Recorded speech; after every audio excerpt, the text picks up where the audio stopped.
Yo, howdy y'all, grab yourself a drink. It is time for some Path of Exile 2 discussion. Welcome back to Teaser Season for patch 0.5.0. Today is days 20 and 21 bundled into one video together. So, Runic Games on day 20 of Teaser Season, which is longer than they tend to be now, they teased us the martial artist Ascendancy. There's quite a bit of information about this, and a deep dive into it is going to be a major part of what we do here. Day 21 news was all about the Tavern Talk Podcast. This was where Johnathon Rogers and Mark Roberts sat down and discussed a whole lot of things about what was going on inside 050. Now, the original version of this, I have watched it all. It's something like 3 hours. It's worth watching, and I'll put a link to it down in the description below. But if you just want a bit of a summary, I was listening to it when I was on a train today, and I took pretty extensive notes. Get ready for some really ugly handwriting, because this is me or scribbling out notes on a train. But what I wanted to do is go through everything that really stood out to me in this particular set of notes. So this is my notes. I'm going to keep them a bit shorter than obviously the full podcast, because if you want the full podcast, if you've got a couple of hours, it is definitely worth listening to it. So they opened up by asking whether Johnathon or anyone else at Runic Games was suffering from a case of nervousness, because this has been such a large patch they've been working on. And there was a little bit of discussion around that. But one of the things that they did mention was that while scope creep was real with this patch, the extra time that they had, because this is functionally about a month later than they'd originally wanted it to be, that extra time did help them nail a whole bunch of extra things. And one of the things that they got talking about with the problems with the old endgame, there was a question of, was the problem that the endgame was objectively awful, or was the problem that the endgame was just undirected early on? And they came to the conclusion it was a little bit from column A, a little bit from column B. So there's a whole bunch of discussion as to some of the things that they'd tried, some of the things that they'd worked with, in order to try and make it so that they got things feeling a bit better. Anyways, some of the pain points that they pointed out that they thought were quite significant, that developing your Atlas passive tree was taking too long early on. And so what this meant was that you needed to play quite a bit, because they had balanced the number of maps that it took to unlock your Atlas around the speed at which power gamers were playing through the Atlas.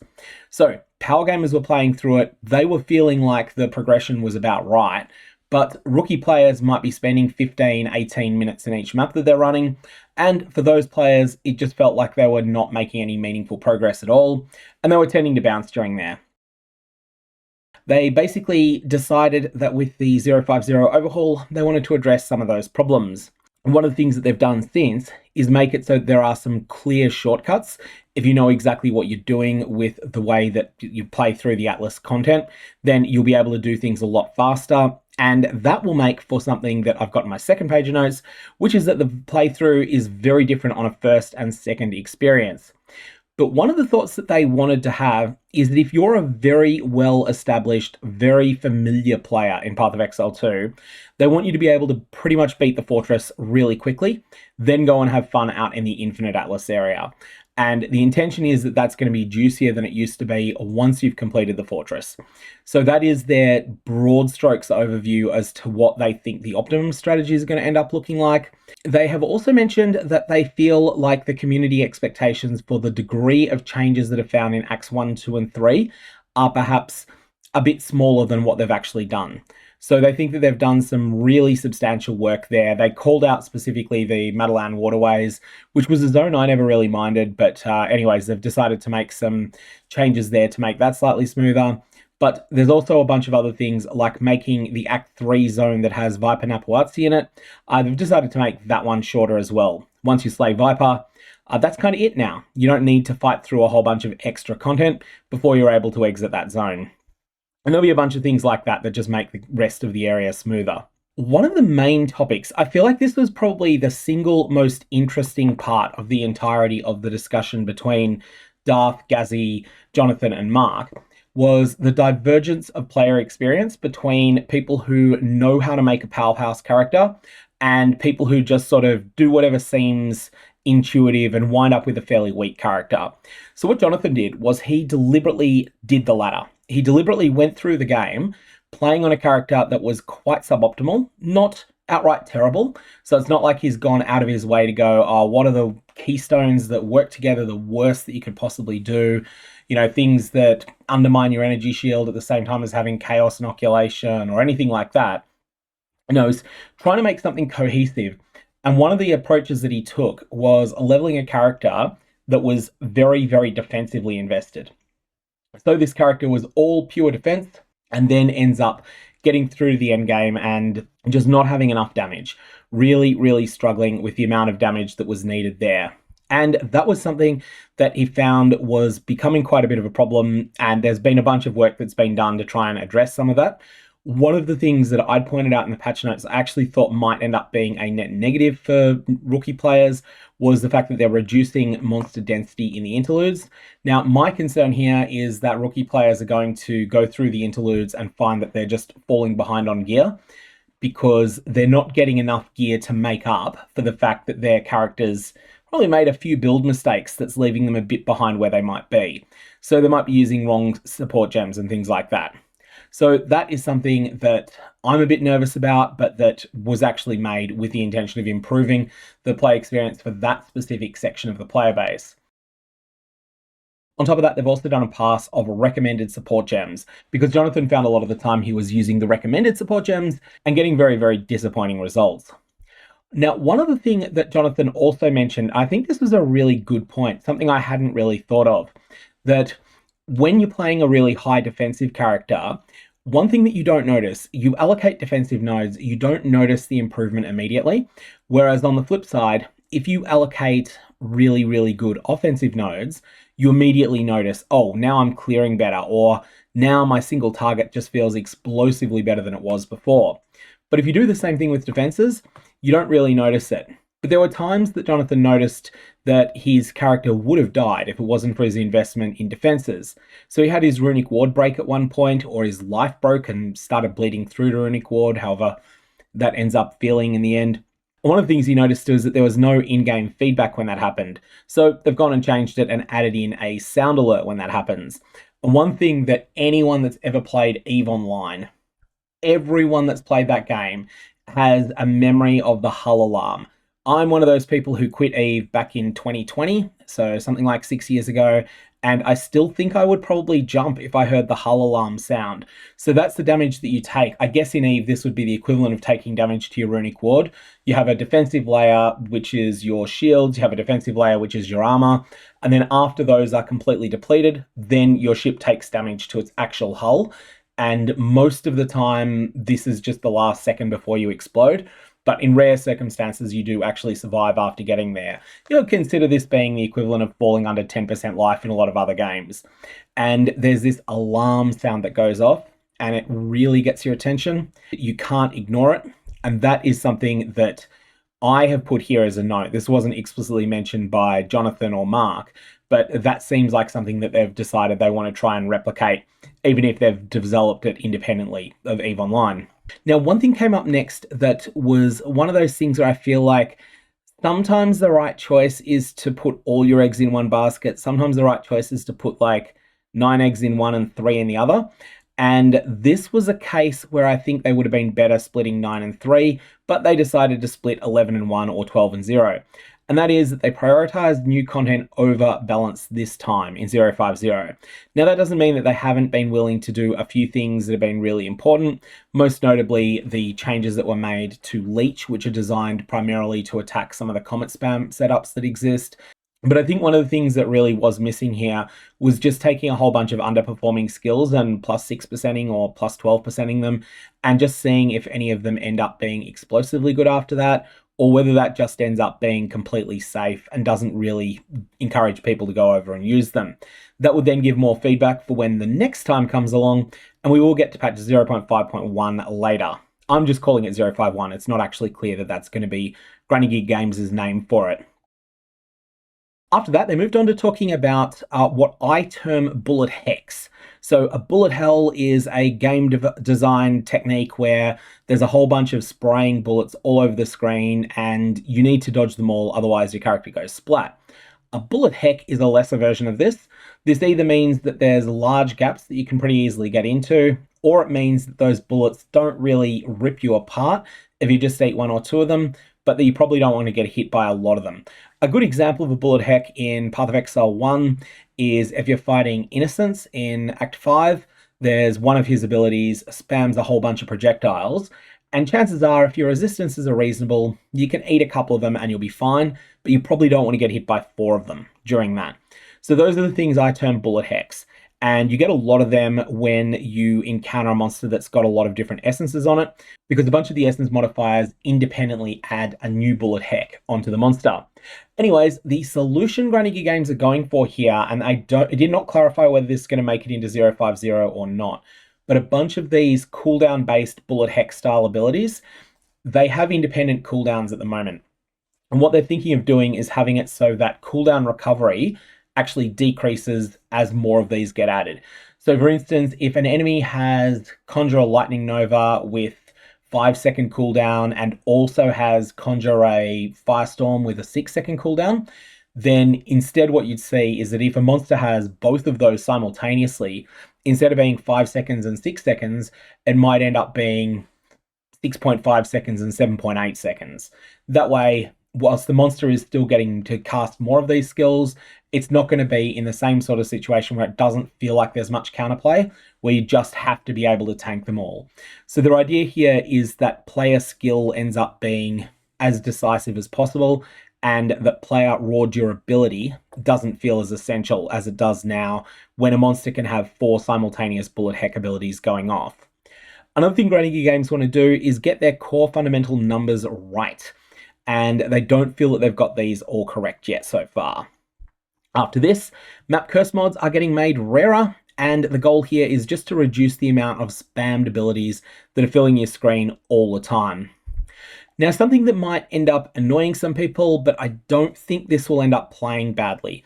They are nerfing base maps. So what I mean by this is that the amount of just events that are present inside a base map, your chance to get a rogue exile, your chance to get an essence monster, your chance to have a random expedition encounter, and so on and so forth. These are going to be nerfed in order to stop onboarding into maps from being quite as chaotic as it is now. So nowadays, when you get into maps, you can feel like you're getting pulled in 1,000,001 different directions at once. Instead, Granny Games just want to give you a small sample of different mechanics early on. Then you get over to the fortress, you get to spec into the things you actually care about. So they want to kind of smooth out that transition from the campaign into endgame maps and make it feel like it's more logical there. I think this will work well, but I do feel it means that the first 5 or 10 maps for the most experienced players, they're going to feel boring. I think it's just going to be a few. I don't think it's going to be a huge number of them. So just keep that one in mind when you get there. There was questions came up about how Granny Games expect players to tackle the new content. They think that most new players are going to attack the fortress first, and that's because the game is going to offer you quests that push you in that direction. They also have designed the fortress to tutorialize many of the endgame mechanics. So for instance, there'll be a bit of a breach tutorial there. There'll be a bit of a tutorial for all sorts of other endgame systems like ritual. So you'll be able to go in there, go into the fortress and make one light push into the fortress. In this period, you might be able to allocate 40% or so of your Atlas tree. After this, they expect that many new players will find the fortresses scaling up faster than they're ready to deal with. So then they'll go out and map in the Infinite Atlas. However, veteran players, they will have the character power to skip that step and just to keep pushing up in the fortress, clear out everything, and only then really go out into the Infinite Atlas properly. Some aspects of the fortress require you to do tier 14 maps, and their general thought process here is that they want the penultimate encounters, so the ones that are immediately before the pinnacle bosses, to be requiring tier 14s so that it's not a horrifying jump from when you fight a penultimate encounter, so this is the equivalent of a simulacrum, up to an ultimate encounter, which is fighting against Tangmazu. They don't want to have a situation where that's a massive gulf and you can get to the pinnacle boss and then feel that you are completely and utterly outclassed with no hope there. Instead, what they want to do is just give you a bit of a message saying, hey, come back to the simulacrum when you're ready for tier 14 maps. It'll be there waiting for you. You can run it at that point. Runic Games experimented with a bunch of things in the lead up to 050, and one of them was having much bigger scaling from tier to tier. So making it so that perhaps, like, they didn't actually give any numbers on this, but you could imagine having it so that the current tier 1 remains tier 1, the current tier 5 becomes the new tier 2, the current tier 8 becomes the new tier 3, and then things just scale up higher and higher and higher on top of that. So they experimented with this and they found they didn't like it in practice. I'm not really sure why, and I'd kind of be curious what that world would feel like. I feel like you would have to spend more time gearing up as you're pushing up. Now, I did make up those examples of condensing down from tiers 1, 5, and 8 to 1, 2, and 3. They didn't give those exact numbers. That was the vibe that I got from what was said in that period. Another thing that was noticeable was that with the new Atlas passive tree allowing you to allocate all points, what this has allowed them to do is apply things to the passive tree that modify things you know you're going to get. The old Atlas passive tree that existed in 040 was not allowed to modify an expedition encounter. And the reason for that is that you could go into a map knowing you were going to have an expedition encounter. And if you did have an expedition encounter in the next map you were going to run, then you might have felt compelled to then just go and remove a bunch of nodes and then allocate those nodes and go in there. They didn't want that to be the optimum playstyle, and I think this is something that makes a lot of sense. Atlas Masters, however, they can do this, and these can also affect Runes of Elder content, which will be something that's quite interesting. And you can also max out some of the League mechanic trees as well, so the Delirium tree, you'll be able to max that out. Atlas Masters are something that are loosely based upon the Eater of Worlds influence system from Path of Exile 1. So you get to choose between Eater of Worlds influence, Maven influence, and Searing Exarch influence when you're opening a map. And there's strengths and weaknesses to all of them, and there's just different challenges associated with all of them. And the intention that they've got here is the Atlas Masters play this role, but they do so in a very different way. So it doesn't feel like it's a copy of Path of Exile 1. It feels like it's something that's completely different. They also wanted this to be quite simple, but I had a concern about everything they're doing with the Atlas here. Unfortunately, it wasn't something that the podcast hosts thought to raise there. I feel like you might have a bit of a difficulty on second and subsequent characters now, because the sense that I've got is that you're sharing across all of your Atlas progression to your second and subsequent character. If you get a character through the campaign and the entirety of your fortress is done, you've got every single point on the Atlas allocated, and therefore you go into maps and they're crazy juicy, are you going to feel potentially just overwhelmed on your new character? So you might have a character that's just beaten Interlude 2, you know, the hard one. You've just done that. You didn't really twink them a lot, so they weren't super, super powerful. And then you go into a map and it's craziness everywhere. That's a bit of a concern I've got, but I guess we'll find out what's going on there. From this point onwards, the podcast moved on. They started talking about some of the new runic ward skills. One of them that was teased during this is a curse that applies a knockback when the monster takes damage, and this can be applied to many monsters at the same time. And Johnathon was sort of talking about it as being something that can feel a bit like pinball and a bit like chaos. Currently, he thinks it's actually more strong than it sounds. So I'm curious to see how that exactly plays out. Now, Runic Games are considering trying to make a ward-only build internally, and then potentially maybe even making video footage of it, which I think would be kind of cool if they do that. At this point, they shifted from some of the things that were in the new Expedition / Runes of Elder content, but that related specifically to build options. They wanted to shift over to the in-map events. And one of the questions that was asked is, how viable does it feel to farm encounters where there's like 22 mods on a single rare monster? And that's because you've just gone with the absolute most. You've set up the most that is absolutely possible.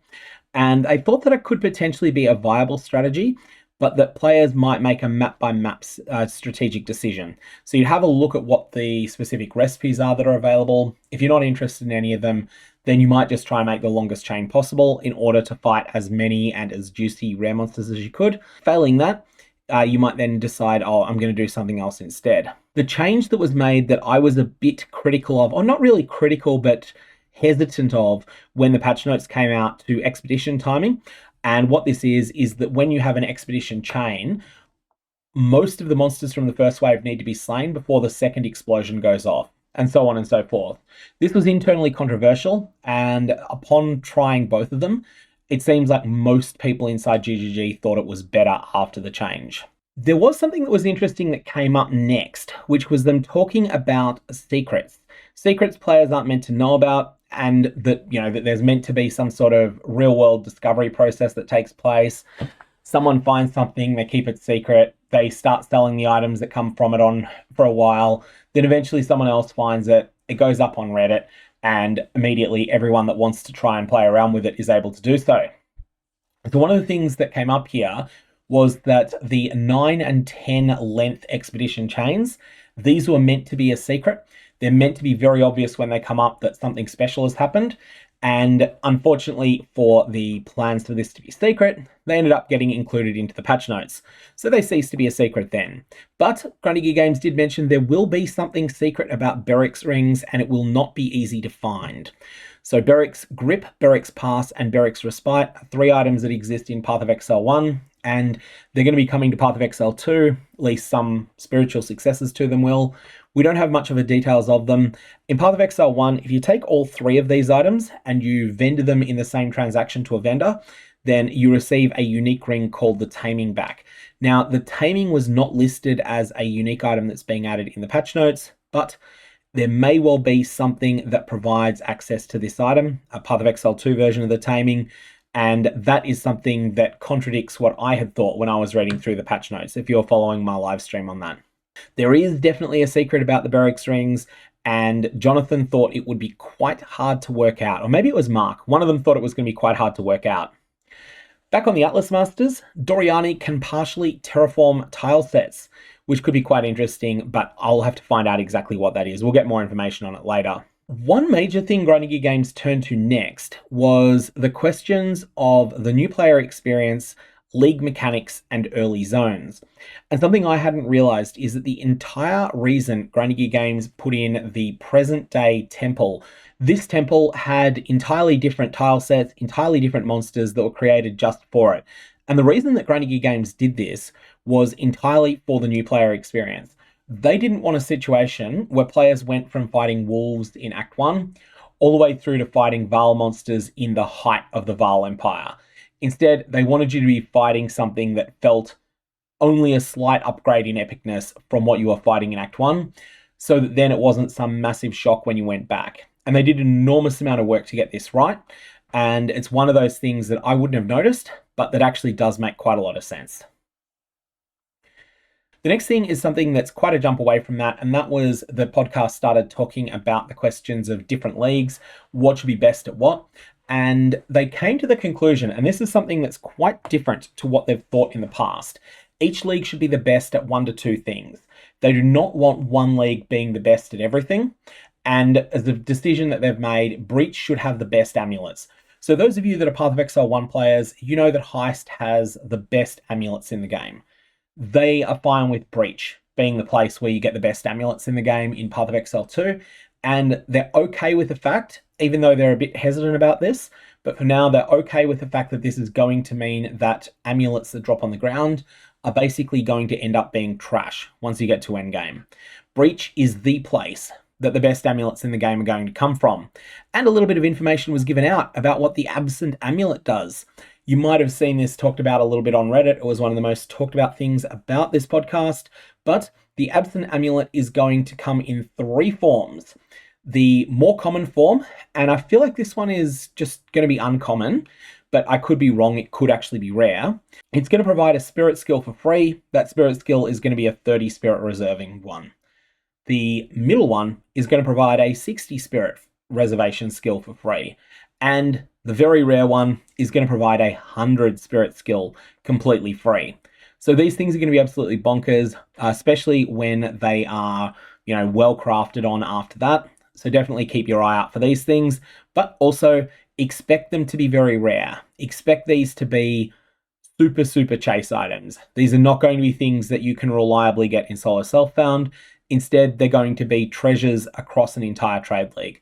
The way that at the moment, if you're someone that plays Path of Exile 1 trade league obsessively, then you can definitely save up enough currency to get either a Mage Blood or even an Original Sin. You can definitely get these items, but They're something that's going to take a lot of play in order to get them, and the vast majority of people that end up equipping them did not find them themselves. That was the vibe that I got. These things are going to be rare. They're probably going to be rarer than Headhunter and Mageblood are. They're probably going to end up being something that's really, really expensive, at least for the ones that are remotely chase. There are also some hints that were made at rare belt buffs, because they did mention that they weren't too happy with the state of rare belts at the moment and how utterly eclipsed they are by Headhunter, and how utterly eclipsed they will be in the near future by Mageblood as well. And next, let's have some bad news. Trials of the Ancestors. This is the long-awaited third Ascendancy option. It is in Act 4, and ouch. Nothing really way to sugarcoat this.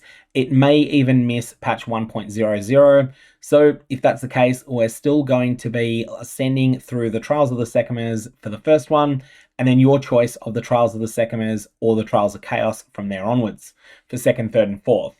And the reason for this is that there are so many monsters in Trials of the Ancestors that they can't just port over what was made for Path of Exile 1's, I think it was patch 3.22, that was Trials of the Ancestors there. They can't just port these monsters over because they're not up to standard, and it's going to be something of the order 75% of the effort that would go into making an entire act in terms of monster animations. The number of monster animations they would need there is enormous. Runic Games started talking about the question of unique items. And aren't they all trash in Path of Exile 2 at the moment, except for a couple of chase items?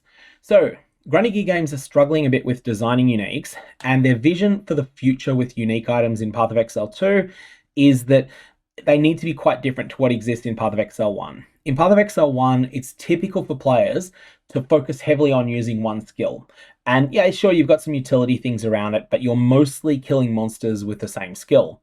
And in this context, actually having one stat that's dialed up really high on a unique item, that can end up being something that's compelling to use because it scales your skill explosively well, and that's the main thing you need to do. However, in Path of Exile 2, that doesn't work, and some of their new vision has been often having skills that are baked into a unique item, so the ultra high effort unique items that have some skill that doesn't exist anywhere else. And this gets to the point that they're planning to do major reworks of unique items as a significant future plan. Now, expect many of these to come possibly in patch 0.5.1. Now, I have been using the terminology 051, and Runic Games did not use this terminology. But what I mean here is a patch that is not of sufficient scope to be called 060, and there won't be a 060, but instead will be a patch that will have major balance work in it, and that will also have a new, fresh economy that will be started at that point. So there'll be a couple of these, and the first time they do one of these, expect many, many, many, many, many, many of these reworks of uniques that are currently obsoleted. They're also planning, I'm calling it a vendor SP, but it may be something else because vendor SPs as a system don't exist in Path of Exile 2, but some way to turn a level 19 skill item. So for instance, you have a Choir of the Storm that has level 19 lightning bolt attached to it, plus a perfect Jeweler's Orb, plus a level 20 uncut skill gem, and this will turn it into a level 20 version of that unique. So this is something that will address some of the concerns people have had, whereby you can't use maximum numbers of support gems unless you can get the rarer versions of these items. Now, this is going to be a nerf to chase items from bosses, but at the same time, it's also going to be a buff to the non-chase drops that come from those bosses. Now, after this, we had another little thing, which is that Tame Beast has now been confirmed that it will be a level 7 skill gem requirement rather than level 9 as it is now. And that's because they don't want the Spirit Walker to be able to pick a really bad node with its first 2 points, and that those nodes just won't do anything useful for you at all early on. And then there's a whole bunch of things that are written up for their plans for that 051 that we were talking about before. There are existing classes that don't have third ascendancies. They plan on making those.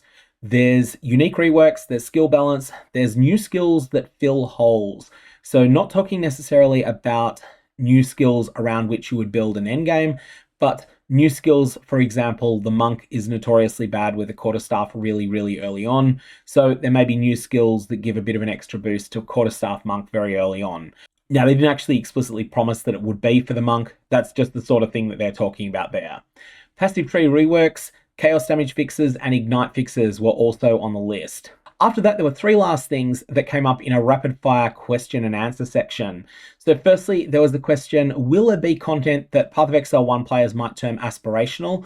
And examples of aspirational content in Path of Exile 1, currently there's the 10 Uber Pinnacle bosses.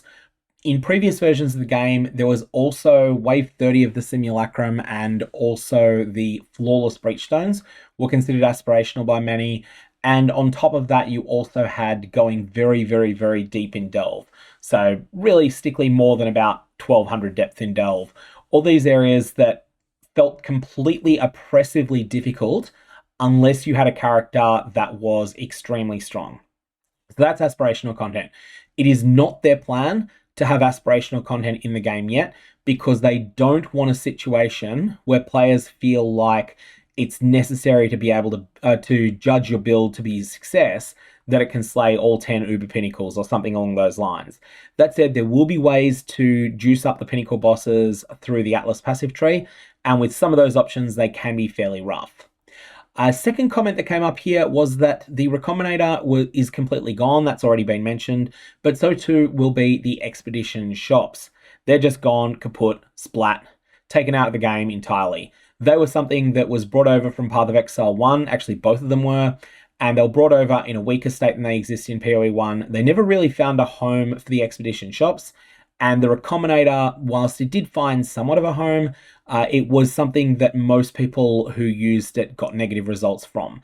There were definitely a small number of people who worked out how to use it well, and they found it excellent, but those people were a minority, and they're a minority that are going to end up being disappointed by this. Finally, they mentioned quickly the changes that are taking place to Divine Orbs and the way that Val Orbs work and all that sort of stuff. And ultimately, that was just some changes that they did for a bunch of reasons, but they do expect this to be a substantial sync for Divine Orbs going forward.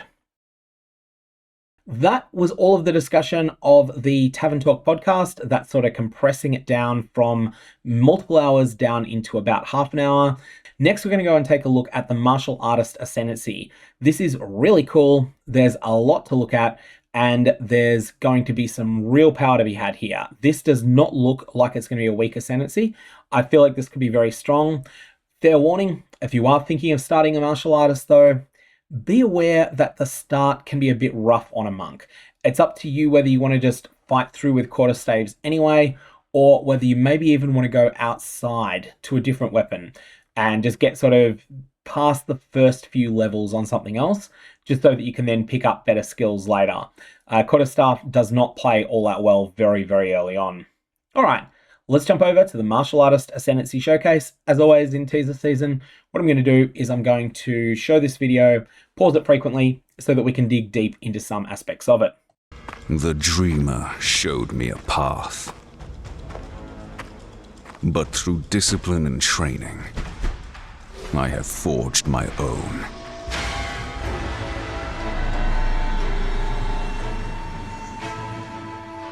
In Return of the Ancients, we're adding the third Ascendancy class for the Monk, the Martial Artist.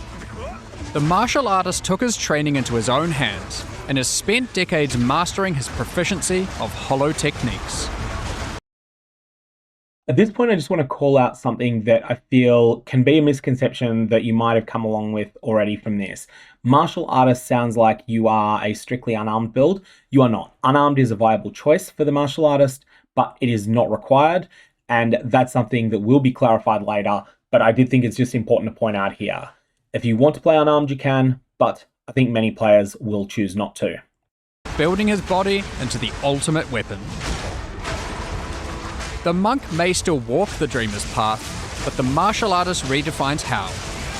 Mostly by punching things very hard. Let's take a look at what he has to offer, starting with his exclusive skills. Hollow Focus. I love that I was able to freeze right on that frame. So this is Hollow Focus. This is going to be a skill that will level up to 20 as you level up to 90, and it requires you to be using a melee martial weapon. While it's active, ethereal bells will periodically appear near you. Your hits immediately destroy the bells. This creates a shockwave that damages nearby enemies and causes a heavy stun on enemies that are primed for stun. One thing that's really interesting here though, these bells, not only do they die to one hit, but they are always primed for stun. They can always be culled, and every time you strike them, you automatically critically hit. Pay attention to that one because it's something that can be quite important later. Also, a bell appears around you every 2.05 seconds, and this is something that can be modified through cooldown recovery rate as a player stat. You're limited to 3 of them, and they'll appear within 3 meters of you. But also you may be able to reduce that 3 meters through various means, because it is something that the quality on the Holo Focus, which is quite hard to get on these Ascendancy granted skills, but there are ways, that quality is then going to provide that decrease in random distance. And that is actually beneficial. There's one of those places where increasing the area would actually make it worse. Rings a death knell for your foes. Ethereal bells constantly appear around you, and hitting them causes them to shatter with a powerful shockwave. These bells can always be culled and are always primed for stun, so using them with Killing Palm and Staggering Palm is ultra useful. These bells are also always critically hit. Why does that last bit matter? Well, Holo Resonance thrives on critical hits. The final step for the bell-centric part of the martial artist is strapping a bell to your back, which will ring out whenever you critically hit an enemy. Right, and this is a bit of a payoff for that. So this adds a second bell to your back, and whenever you cull / crit / destroy one of your normal bells, that is going to cause the ethereal bell that's tied to your back to set out another explosion as well, dealing even more damage. So this is something that has a lot of synergy with the rest of the package. Delivering damage around you. Both of these bell skills are also quite good at stunning, which will come in handy later.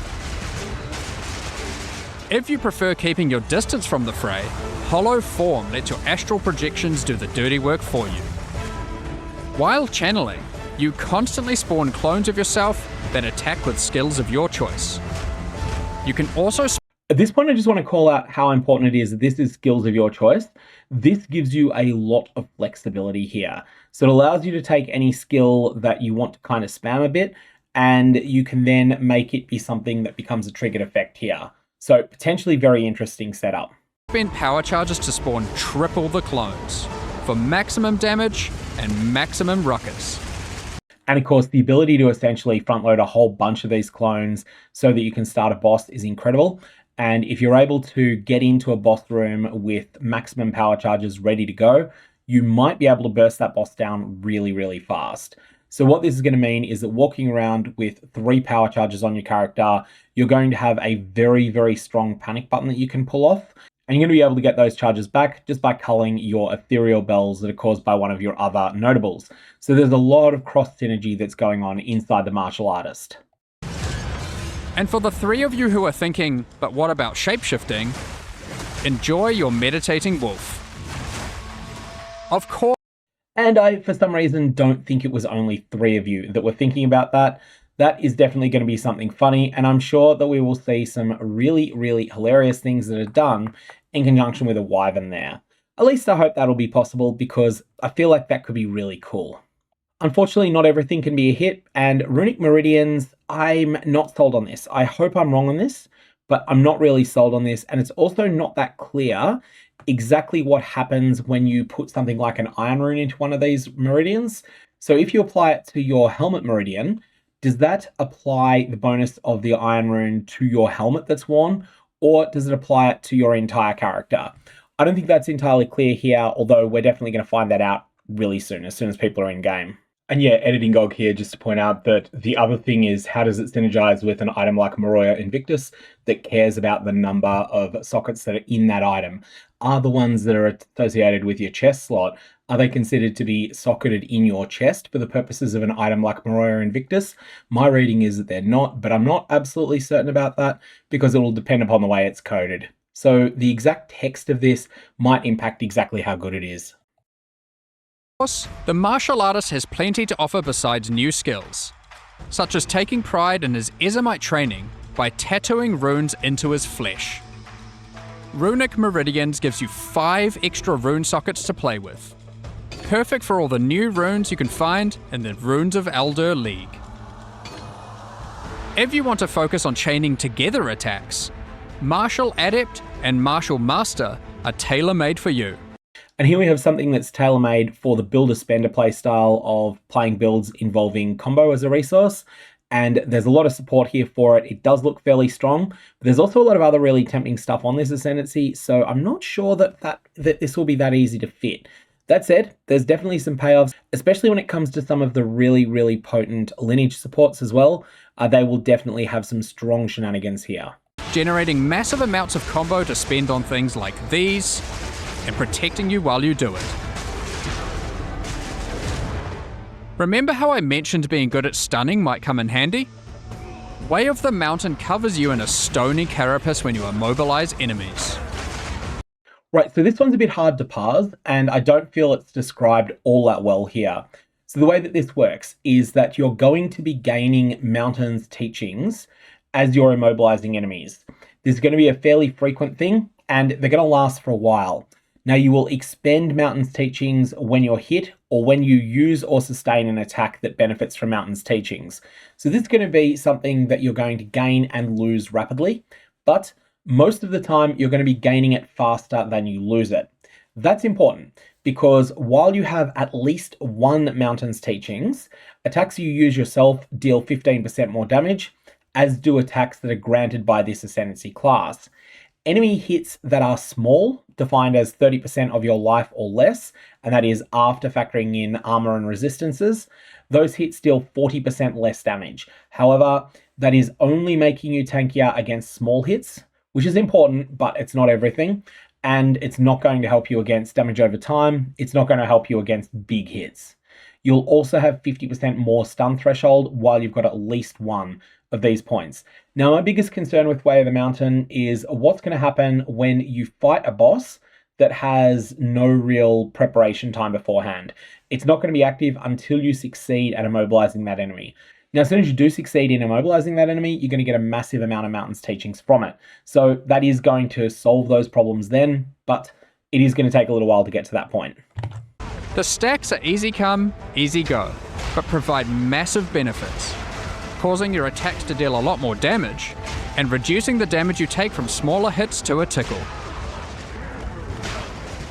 Last, but certainly not least, let's put on some nice normal gloves and... wait, what the heck are these? Right, so this is the really, really crazy notable here. What this is going to do is it's going to allow you to turn a set of gloves into uber gloves. But this is going to cost you both the gloves that you equip, and also it's going to cost you an Ascendancy notable. So it does need to be a lot better. That said, this one is a lot better than the gloves that were put on originally. It seems to me that anything that provides hybrid evasion rating and energy shield is going to provide more global evasion rating and energy shield as a mod here. That seems to be one of the mods. But what I think is happening is that every single explicit modifier that can exist on gloves is getting replaced by something else. You'll notice somewhere else that it appears +2 to melee skill gems is changed to +1 to melee skill gems plus 10% quality to melee skill gems, which is probably worse, but sometimes better. But there's also a whole bunch of other changes that are taking place there. So there's a big opportunity cost to this. You're giving up the mods that would normally be on the gloves, including +2 to level of gems. You're also giving up an entire Ascendancy notable for it, but you are getting a lot of payoff. Some of these mods are just solid, like +2 to maximum cold resistance. Some of them are explosive, like 15% more global evasion rating and energy shield on a set of gloves that already have 360 and 120. Now, it looks like when you're level 100, assuming that you've got 20 quality on your gloves, you are always going to get 360, 120 base defenses, which is incredibly good. And on top of that, I assume that this is going to synergize with the use of an iron rune, but this is not yet confirmed. Also, there's just so many weird things that people can do when it comes to modifying gloves and modifying other items in the game that I'm sure that a bunch of really, really crazy stuff is out there waiting to be discovered. For example, what do all of the Vaal enchantments do when they're currently on a set of gloves, and those gloves are associated with this Fist of Stone notable? There's going to be some really weird stuff that's going on. Now, you'll also see something that comes up that's really important. Granny Gear Games in this video are going to equip a couple of sets of unique gloves. Some of these have good results, some of them have poor results, but all of them have interesting results. And that's really what you want from your Vaal Orbs, but also from everything else in the game. Way of the Stone Fist transforms any gloves you equip into fists of stone until you take them off. These gloves grant truckloads of evasion and energy shield, but more importantly, they transform the explicit modifiers on the gloves you equip. And yes, it works on everything. Right, so this here is a set of gloves that used to have +2 to level of all melee skills, and you can see that that has been nerfed to +1 to level of all melee skills, but also 10 to quality of all skills.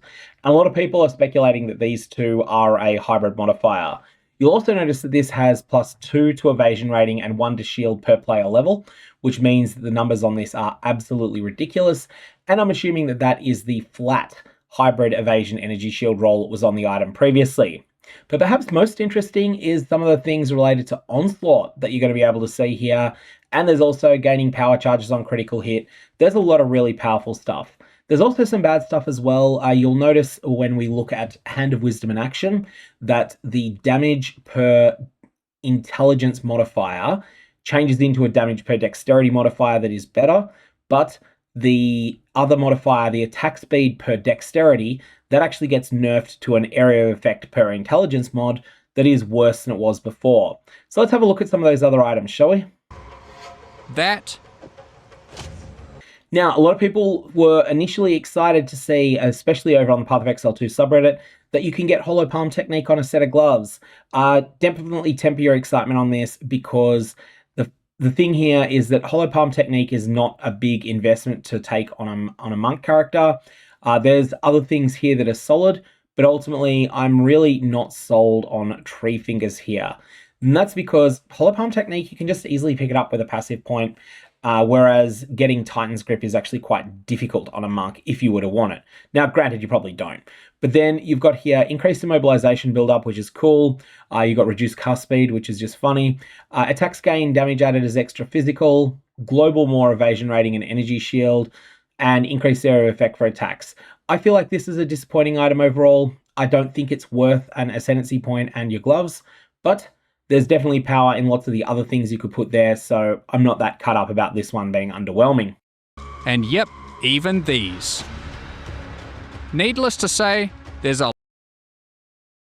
And just as Mark is talking about how there's a lot to discover here, Thunderfist looks really cool here. This is changing its identity from lightning damage with unarmed attacks to cold damage with unarmed attacks. Grants skill level 19 Gelid Palm. I can only assume that that is doing exactly what you might expect, which is providing some cool cold damage effect.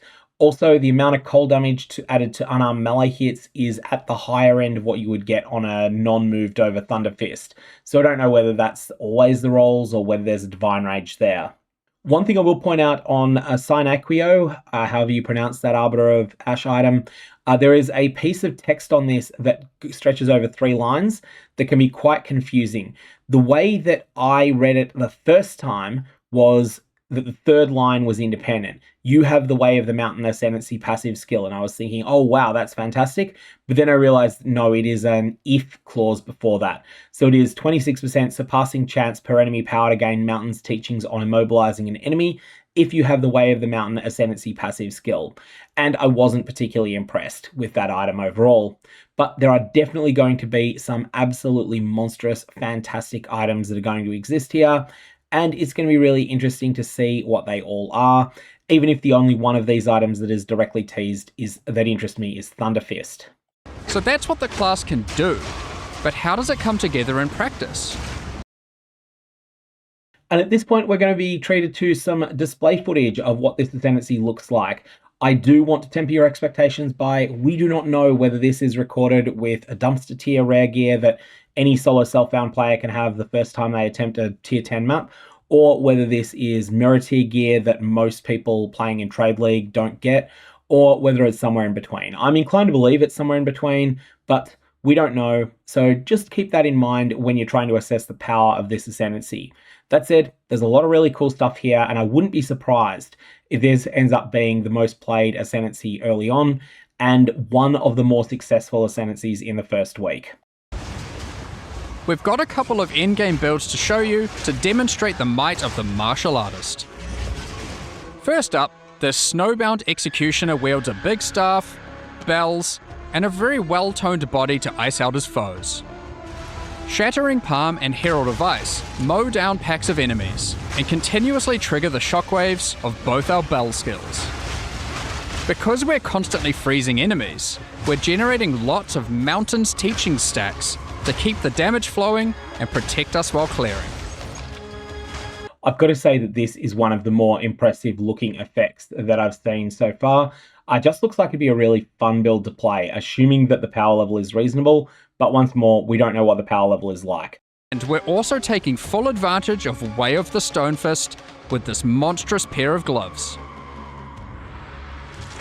Against tougher targets, we switch to Ice Strike and deploy even more bells per second with a Temper spell. Our cooldown reduction also allows Hollow Resonance to trigger as frequently as possible for even more damage. If you'd rather a little more fisticuffs, we've got a banger of a Hollow Palm technique build for you here. If you didn't know, Hollow Palm technique is a keystone on the regular passive tree that turns your fists into weapons in their own right, so it's perfect for martial artists. And just keep in mind that this is really easy to pick up. If you're starting as a monk, this is one that's in a good location for you on the passive tree. You don't need to do some long skill grimmage for it. You're already in the right spot.